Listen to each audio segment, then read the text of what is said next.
بسم اللہ الرحمن الرحیم۔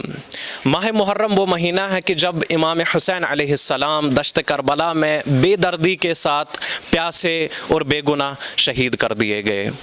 یہ وہ مہینہ ہے کہ جس میں ہم یاد کرتے ہیں اس حسین کو کہ جس کے بارے میں رسول خدا صلی اللہ علیہ وآلہ وسلم فرماتے ہیں حسین منی وانا من حسین احب اللہ من احب حسینہ، کہ حسین مجھ سے ہے اور میں حسین سے ہوں، خدا اس سے محبت کرتا ہے جو حسین سے محبت کرے۔ آئیں اس ماہ مبارک میں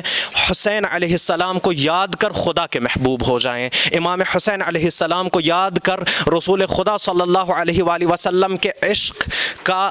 حق ادا کر رسول خدا صلی اللہ علیہ وآلہ وسلم کے معشوق ہو جائیں۔ یہ کربلا مجھے انسانی اقدار سکھاتی ہے، یہ کربلا مجھے یاد دلاتی ہے کہ جب صبح عاشور کو اس دشت میں اذان علی اکبر علیہ السلام گونجی تو ایک ایک ذرہ زندہ ہو گیا، کربلا کا دشت کا ایک ایک ذرہ تڑپنے لگا، فرات تڑپنے لگی، آسمان تڑپنے لگا۔ یہ کربلا مجھے یاد دلاتی ہے کہ ہم کبھی بھی خدا کی رحمت کے دروازے سے کسی کو نا امید نہ کریں، آڑے نہ آئیں، کہ جب تمام شہید ہو چکے تھے اور امام حسین علیہ السلام تنہا دشت کربلا میں رہ گئے،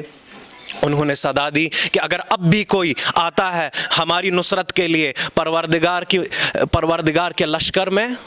بسم اللہ، میں اس کے سب تمام خون معاف کر دوں گا۔ پروردگار کریم قرآن میں ارشاد فرماتے ہیں لا تقنطوا من رحمت اللہ، اے ایمان لانے والوں پروردگار کی رحمت سے نا امید نہ ہونا۔ بس کربلا مجھے یہی پیغام دیتا ہے کہ کربلا مجھے پیغام دیتا ہے کہ میں خدا کی رحمت سے نا امید نہ ہو جاؤں، کہ خدا کی رحمت کے دروازے اور مولا حسین علیہ السلام کے دروازے ہمیشہ گنہگاروں کے لیے کھلے ہوئے ہیں۔ کربلا مجھے درس دیتی ہے کہ جب سینہ اطہر پر شمر لعین سوار ہوتا ہے، مولا حسین علیہ السلام اس کے چہرے کی طرف نگاہ کر کہتے ہیں کہ میری طرف ایک نظر ڈالو کہ میں وقت کا امام ہوں، شاید تم پہ اثر ہو جائے، شاید تمہارے دل پہ اس نور کا اثر ہو جائے۔ پس یہ کربلا مجھے انسانیت کا پیغام دیتی ہے، رحمت پروردگار میں امید قائم کرنے کا پیغام دیتی ہے۔ والسلام علیکم ورحمۃ اللہ۔